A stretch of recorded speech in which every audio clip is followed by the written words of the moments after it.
રાપર પંથકમાં ખેડૂતોને સમયસર ડીએપી અને યુરિયા ખાતરનો જથ્થો પૂરતા પ્રમાણમાં અને જરૂરિયાત મુજબનો મળે તે પ્રકારની વ્યવસ્થા ગોઠવે અને વીજલાઇન નાખતા પહેલાં ખેડૂતોને પૂરતું વળતર આપે તે પ્રકારની માંગ સાથે ભારતીય કિસાન સંઘ દ્વારા મામલતદારને આવેદનપત્ર પાઠવવાનો કાર્યક્રમ યોજવામાં આવ્યો હતો।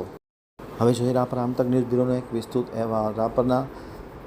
રાપર તાલુકા ભારતીય કિસાન સંઘના પ્રમુખ કુંભાભાઈ ચાવડાની આગેવાની હેઠળ ખેડૂત સમુદાય દ્વારા મામલતદારને એક આવેદનપત્ર પાઠવવાનો કાર્યક્રમ યોજવામાં આવ્યો હતો। પાઠવેલ આવેદનપત્રમાં ખાસ કરીને ખેડૂતો લાંબા સમયથી યુરિયા અને ડીએપી ખાતર નહીં મળવાના કારણે જે હેરાન પરેશાન થઈ રહ્યા છે, ક્યાંક ને ક્યાંક ઊભા પાકને પારાવાર નુકસાન થઈ રહ્યું છે। આવી પરિસ્થિતિમાં સરકાર ડીએપી અને યુરિયા ખાતરનો જથ્થો પૂરતા પ્રમાણમાં ફાળવે અને આ જથ્થો ખેડૂતોને સમયસર જરૂરિયાત મુજબ મળતો થાય તે પ્રકારની વ્યવસ્થા ગોઠવવા માટે અનુરોધ કરવામાં આવ્યો હતો।